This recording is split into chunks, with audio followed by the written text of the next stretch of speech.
Master Universe has been a line that's meant a great deal to people of my generation and hopefully for many generations to come. Master Universe did something that other cartoons didn't do, and that was really sort of convey a positive message that was woven in the storyline. Ways to interact with one another, ways to treat other people, ways to accept all of us for who we are. Since 1983, He-Man and his friends on Eternia have defeated the villainous machinations of Skeletor and his cronies. But perhaps more importantly, the He-Man cartoons have won the hearts of young people all over the world. In the 2 decades since the show debuted, many of those young enthusiasts have kept in touch with He-Man, sharing the cartoons and collectibles with their family or friends. With the rise of the internet, He-Man fandom became organized, with websites and fan groups bringing together the many facets of fandom. Join us now for a special visit with some of the top aficionados of Eternia's greatest heroes. These are the fans of He-Man and the Masters of the Universe. I discovered the cartoon in 1983 August. It was a week before the show actually aired. In the UK back in 1983 we had 4 terrestrial channels, no cable, no satellite, so us poor people in the UK were quite limited to what we could watch. A week before the show aired, there was a trailer for He-Man and the Master Universe. The trailer featured scenes from Diamond Ray of Disappearance. He had there was a panning shot of the villains, He-Man doing his Eye of the Power pose and all that. It was quite interesting. At the age of 8, when He-Man first premiered on television, I heard some kids in school talking about the new He-Man show that was going to be coming out. In keeping with trying to fit in with them, I went home and watched the show and fell in love with it. My experience with He-Man was, growing up, I was a little too young for the whole Super Friends and the whole after school specials. So He-Man was the best combination of them both, because you had the whole action hero, Superman sort of guy as He-Man with his Clark Kent personality, and then you had the moral at the end of the story. So I loved watching the cartoons every day after school, because it was just the best of everything. The fact that as a picked on fat kid, I always wanted his power. It was to just take care of everything with a swipe of a sword and a call out to Grayskull, and I could just take care of business. And it was just living up to that fantasy of being that superhero that was perfect age for. But as a 10-year-old and 11-year-old watching them, I was fascinated. I couldn't get enough of the whole magical Narnia-esque Eternia that was mystical, and you never knew where things were coming from, and there was all these different play sets and things of lands that you've never heard of that all ended in IA and O's and things like that. You were just this whole world that was not Metropolis or a city that you could go to. It was just this fantasy land, and there was so much with his the fact that he had so many, such an army of friends and such a huge army of enemies. It was what the equivalent of the Super Friends and the whole, good guys versus bad guys armies. You wanted to, know every single one of them, because they all each had their own special little, gadget or power.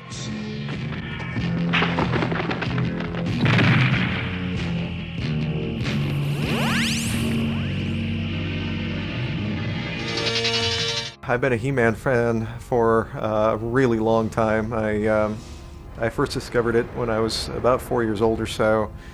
I was sitting in front of the TV waiting for the Super Friends to come on, and instead Filmation's He-Man the Master Universe came on, and I was pretty much hooked from the opening sequence. I fell in love with it as that transformation from Adam to He-Man happened there, and I've sort of been obsessed with it for the last 20 plus years.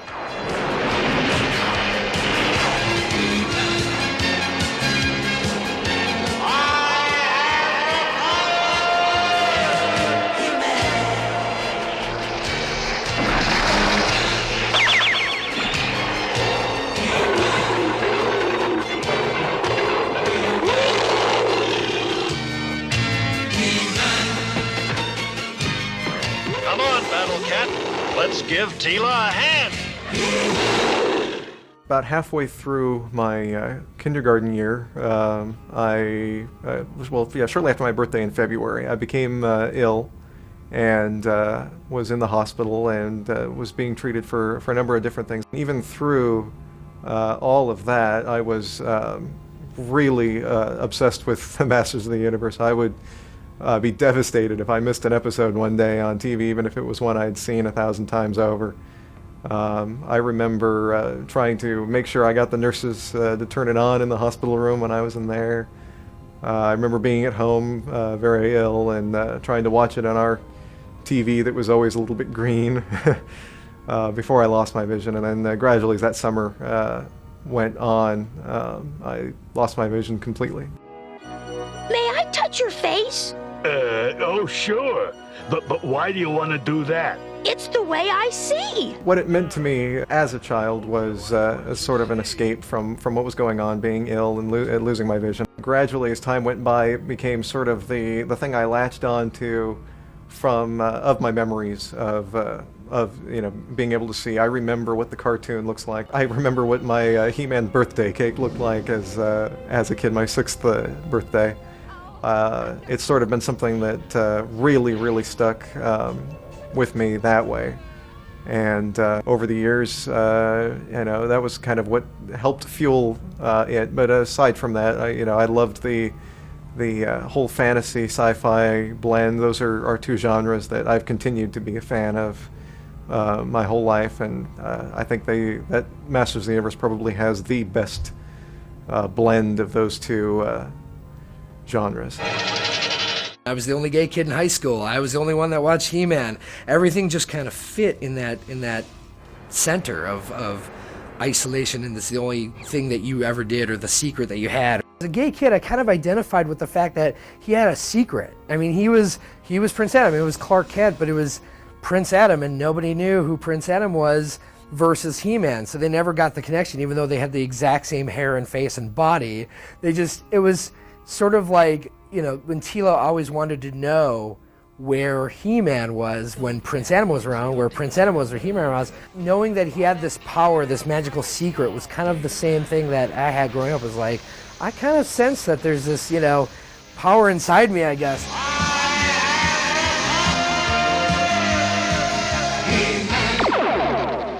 The show for me was everything, and particularly the amalgamation of the magic and the sorcery, and the science. So for me, that was a big draw, and that was what kind of led me into wanting to collect the cells, was that there wasn't a lot out there that looked like the show, and I really wanted to have sort of a piece of the show. I first became aware that animation art was available when I was very young, when the show was still on. See, at that time I really wanted to work in animation and be an animator and do things like that. I investigated that, studying in books and reading up on some of those things at the age of probably maybe 10 years old. And immediately when I learned about cells and the backgrounds and things, I immediately was just like, where can I get my hands on these things? And I did some investigating and did find out where they were all being housed and kept after Filmation closed down, but at that point they weren't really selling anything or letting anything out. So I just kind of bided my time until it was available, and then jumped right into collecting.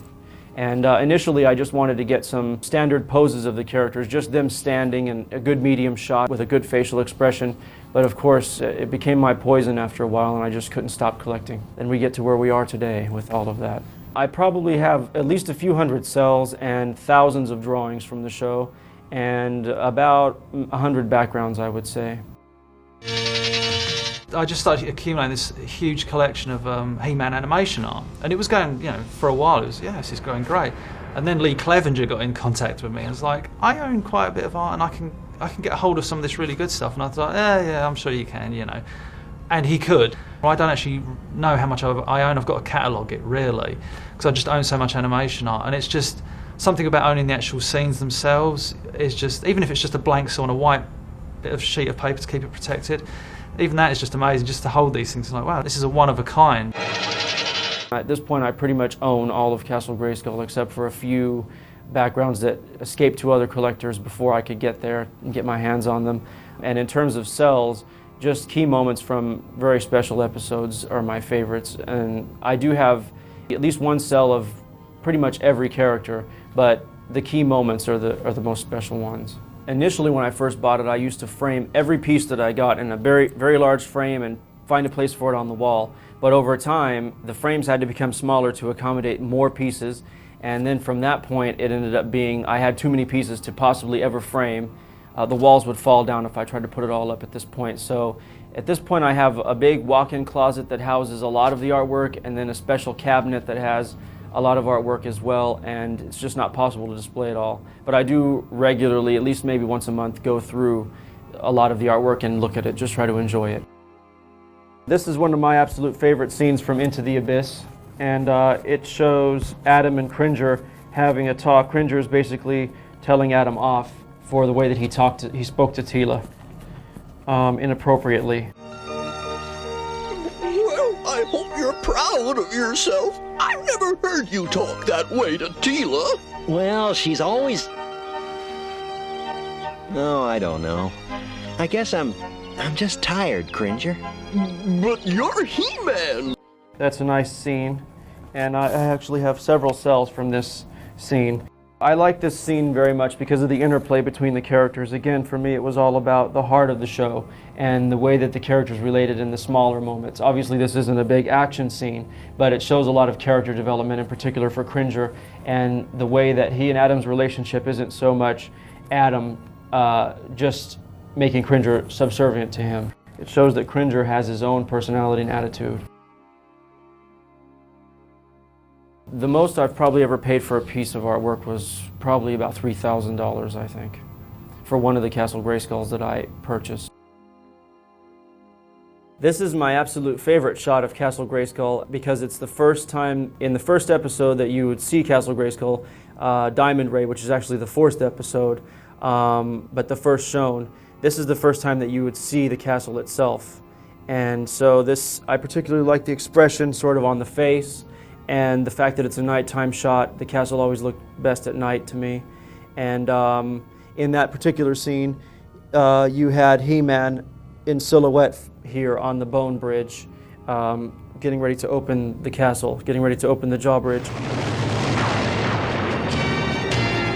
By the power of Grayskull, I command the drawbridge open!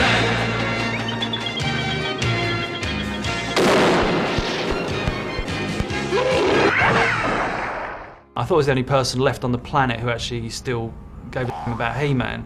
I was into He-Man quite a bit, and I'm thinking, oh, there must be the only guy who still watches this show, which was quite a sad feeling, very lonely. It didn't keep me up at night though. So the internet came along, and my dad was like, oh, there's this thing called the internet, and it was about late 1995, like October and November. I've made a fantastic discovery.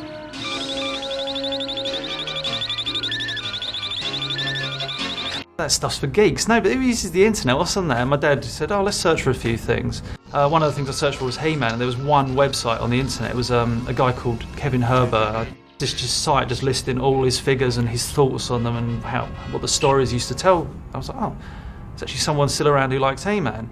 About a couple of months later, a guy called Adam Tyner, who's one of the original guys in the He-Man community, appeared online with his internet page. And he had like various episode reviews and stuff. And I started conversing with him, and and that's how it began. And the internet community for He-Man was slowly beginning. I foolishly chose the alias of Buster Toons. I wish I'd been called James Eatock, but what can you do? Being a fan of He-Man, I decided to do a website, and I was predominantly a fan of the cartoon. That was the thing that was closest to my heart. So I thought, right, I'm going to do a website and just wax lyrically about He-Man, everything I thought that was good and bad about it, compile this episode list, get opinions from the fans, talk about specific things about the show. And that lasted for a while, and it was okay, but I was kind of not really pursuing it heavily enough. And then I met a chap on the internet called Zadok Angel. He came into the community, the He-Fan community, and he suggested to me, why don't we do like episode reviews? And I was like, yeah, it was all right. I was really not too keen on it, as he well knows. About 5 years later, we've got this huge website just full of episode reviews, facts, And during this time, I've been fortunate enough to speak to the creators. I spoke to Larry DiTillio, was one of the first people I contacted. When we worked on the new Master Universe comic book, probably a lot of that tied into our connection to He-Man.org.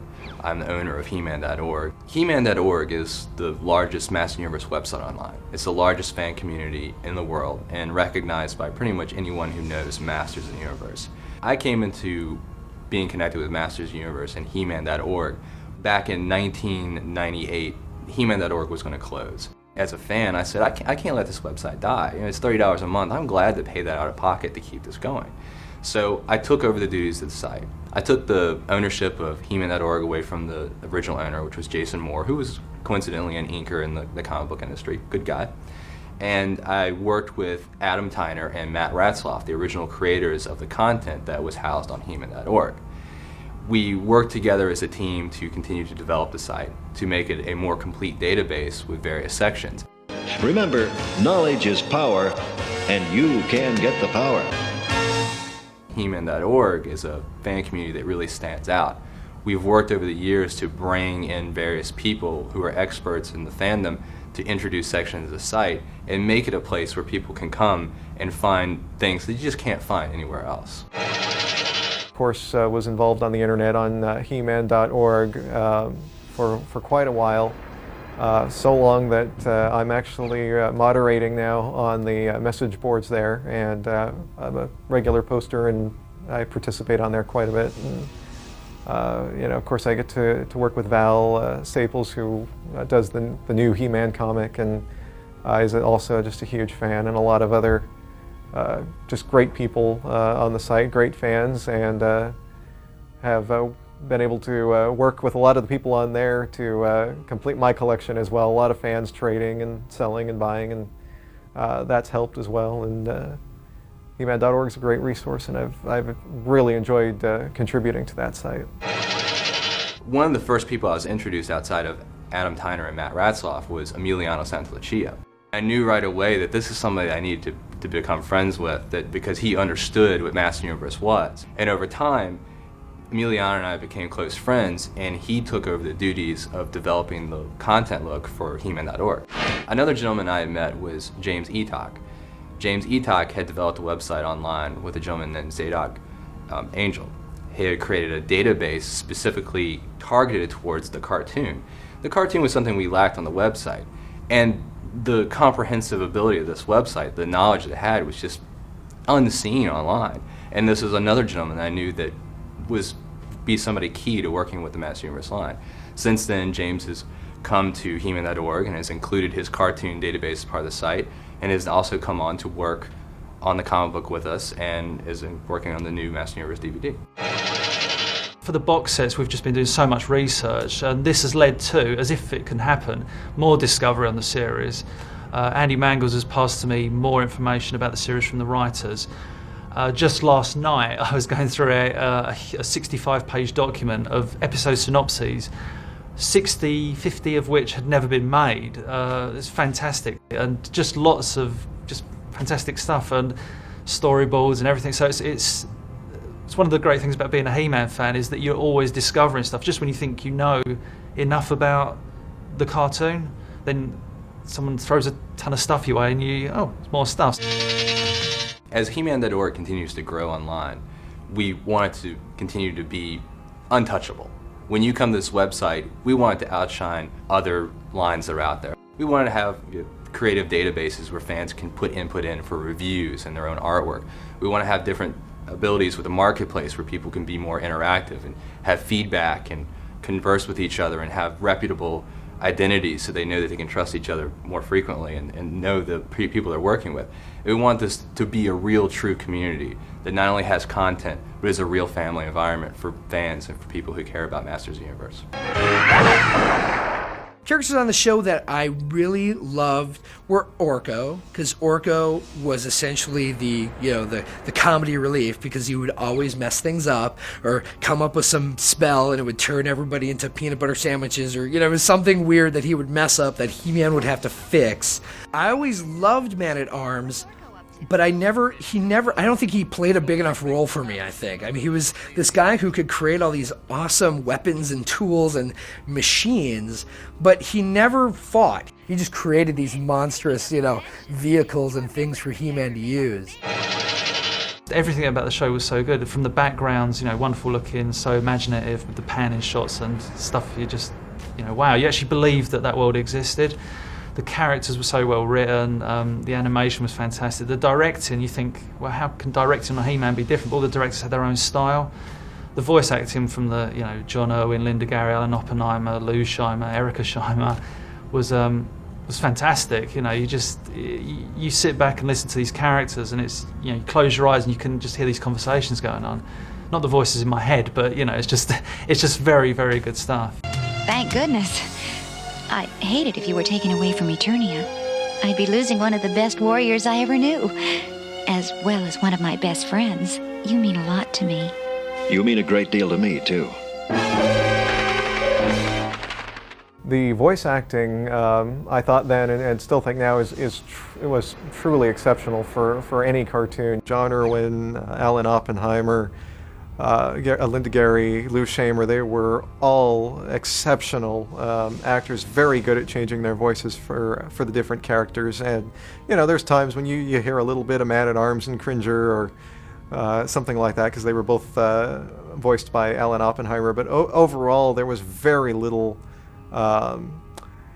bleed over of one character into the other. They did a fantastic job in convincing you that this is the character, this is how they sound, and it's not the same person as so-and-so. And the acting in general was very, very good for a cartoon series, especially in that era. What He-Man means to me now is kind of the growing up with your fantasy characters and things to relate to as a child. I mean, when I hear people talk about other action figures or other comic book heroes that they grew up with, and the big ones like the Batmans and the Supermans, I always look back, and the one and the only one that I really related to as a kid was He-Man and the Masters of the Universe. I didn't have any other action figure or any other superhero, and I never, read comics as a kid. So this was my television comic that I read every day. And looking back, and when I'm 80 years old, I'm going to have that fond memory of growing up with He-Man and being able to say, I remember when He-Man was on, and He-Man's going to be my cherished moment as a kid. A lot of He-Man fans over the years kind of lost interest as they entered their early teens, and then rediscover it later on as they come into their 20s. That didn't really happen with me. I was always a fan of it. I've got two daughters. They're twins, Janissa and Jazana, and they'll probably see this at some point, so hi guys. I introduced them to He-Man a little bit before they were even really old enough to understand what they were watching, and they're going to be 6 years old this year, and every time I see them, I'm playing cartoons for them, both the old and new shows. I think that Filmation did an exceptional job in really developing something that just will endure for many decades to come. As time goes on, hopefully more and more people will be introduced to it, because one of the things that fans of my age group do that other people don't really do with other cartoons is they show it to their children. They show it to people and their cousins, their little nephews, and they fall in love with it too, because they see the same things that we saw. It may not be the new flashy sort of stuff that may be of the trend of the time, but there will always be that quality to the cartoon. The thing that I think is most important about the He-Man show, as corny as this is going to sound, is the heart of the show. It just feels, the whole thing about He-Man, from all its various incarnations and canons, from the mini-comics to the show, to the cells, to the new versions of He-Man, to the Space Age He-Man, everything about it is just so, it's just a beautiful body of work, I guess, and I love seeing how it's done in various different ways. But when you get down to it, it's just, especially with the Filmation show, it's just the heart of the show. It's just something so lovely about it. It's just a great feeling to watch. When people ask me, what's it like working on He-Man, it's a blast. It's an honour really to be, many years when I'm gone that maybe someone will pick up a DVD and go, who is this James Eatock character and what a freak he looks like, and this guy's waffling on about He-Man, but it's what I love. I am a geek, and I'm happy to admit that. I'm a geek. So yeah, there we go. He-Man, Yes, Tila? you can put me down now. If you don't feel up to walking, I can carry you back. It's no trouble, you know. He-Man, I'm fine. Trust me. I trust you, but to be on the safe side, maybe I should carry you part of the way. What good will carrying me part of the way do? The one thing that I really would like to get at this point is the establishing shot of the Royal Palace. I've been looking for that for a couple of years now, and I cannot find it, but I'm closing in on it somewhere. I'm going to have that one of these days. And we have a surprise for you in the back. I would scream like a woman. I don't think my father trusted me with VHS. The one time I actually recall taping He-Man and Master Universe on VHS was when I just happened to use a VHS that was in the video recorder, and subsequently taped over my father's friend's copy of Star Wars, the movie, which was unavailable at the time. My father's friend wasn't too pleased with me after that, but I got Temple of the Sun on VHS for 20 minutes, so that was quite cool. I really would love to meet anyone from the show, particularly John Irwin, Alan Oppenheimer, Lou Shamer. It would be great to meet any of them. They were just such a huge part of my childhood and my life even now as an adult, and I would love to meet them, but unfortunately I've never gotten a chance to. Lou's a great guy. I know I did when before we knew about the new line, I was trying to support him in launching a new cartoon a few years ago. He, of course, was many of the voices on the cartoon, and I'm sure he was probably the driving force behind me getting the cassette message from John and Alan. And I would imagine he's just, I hope someday hopefully get to meet him, and I know that he has remembered the fans through the years. I remember a couple of years ago he posted an audio message to the He-Man fans up on his website, and I think he, I don't think the cartoon would have been anywhere near as great as it was without his involvement and everyone in Filmation. I'm Orko. Oh, wow. Josh is Lou Shiner. Oh my gosh. It is a pleasure and honor to meet you. It is for me as well. Wow. It just, oh I my tell God. you really threw me, Josh. I mean, you know so much about it. It's like, it's extraordinary. Well, it's been part of my life now for 25 years, so. Wow. I Ask can't believe questions. you're I here. can answer, but I can't. Oh, I wouldn't even You know if what? I can. But I'm going to give you my favorite jacket. This was unprepared. You got a Masters of the Universe He-Man. Oh my gosh. Oh my gosh. Well, wow. If I'm cold, I'll call you. Thank you, and thank you for the cassette that you sent me back then, and I'm sure you were involved with that, and I can't even. Well, I think it's your mother who talked to Arthur Nadell, who was the story editor. And Arthur came in and talked to me, and he told me the story about this kid who was really not in good shape, and who would love to hear from the characters. I thought, but it's peculiar, I thought I got those guys to talk to you on the phone.